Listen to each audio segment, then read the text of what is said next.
জাহাঙ্গীরনগর বিশ্ববিদ্যালয়ের এক শিক্ষার্থীকে ক্যাম্পাসের মধ্যে রাস্তা থেকে টেনে নিয়ে ধর্ষণ চেষ্টার অভিযোগ উঠেছে। এ ঘটনায় ক্যাম্পাস জুড়ে ছড়িয়ে পড়েছে উত্তেজনা। ভুক্তভোগীর অভিযোগ, মঙ্গলবার রাত 11টার দিকে বিশ্ববিদ্যালয়ের পরিত্যক্ত পুরাতন ফজিলাতুন্নেসা হলের পাশে এক ব্যক্তি গলায় কাপড় পেঁচিয়ে তাকে নির্জন স্থানে নিয়ে গিয়ে ধর্ষণের চেষ্টা করে। পথচারীরা টের পেয়ে তাকে উদ্ধার করে নিয়ে যায় বিশ্ববিদ্যালয়ের চিকিৎসা কেন্দ্রে। অভিযুক্ত এ সময় দ্রুত পালিয়ে যায়।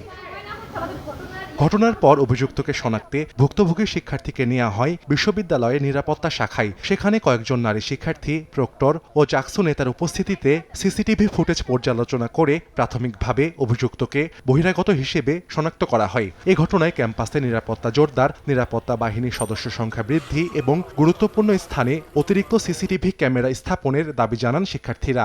এই ঘটনাটা যে ঘটিয়েছে বা যারা ঘটিয়েছে তাদেরকে যাতে দৃষ্টান্তমূলক শাস্তি প্রদান করা হয়। বিশ্ববিদ্যালয়ের প্রশাসন আমাদেরকে জানিয়েছে তাকে আইডেন্টিফাই করা হয়েছে। এরকম ঘটনা কি ঘটার জন্য আমরা অপেক্ষা করছিলাম? আমাদের নিরাপত্তা নিশ্চিতের জন্য এরকম কোনো ঘটনা ঘটবে, তারপরে আমরা আমাদের নিরাপত্তাটা পাবো। অভিযুক্তকে দ্রুত সময়ের মধ্যে গ্রেপ্তার এবং তার শাস্তি নিশ্চিত করুক, যাতে কেউ এই ধরনের কাজ করার জন্য কোনো রকমের মোটিভ না পায়। এ ঘটনায় থানায় মামলা হয়েছে। অভিযুক্তকে গ্রেফতারের চেষ্টা চলছে। বিশ্ববিদ্যালয় নিরাপত্তা জোরদারে শিক্ষা মন্ত্রণালয় এবং ইউজিসির সহযোগিতা চাওয়া হয়েছে বলে জানিয়েছেন উপাচার্য। সরকারের উচ্চ মহল থেকে এই বিষয়টা অত্যন্ত গুরুত্বের সাথে নিয়েছে। এই দুষ্কৃতিকারীকে যত দ্রুত সম্ভব আমরা গ্রেপ্তার করার ব্যবস্থা করবে। ঘটনার পর পুরো ক্যাম্পাসে বিরাজ করছে চরম ক্ষোভ ও উদ্বেগ।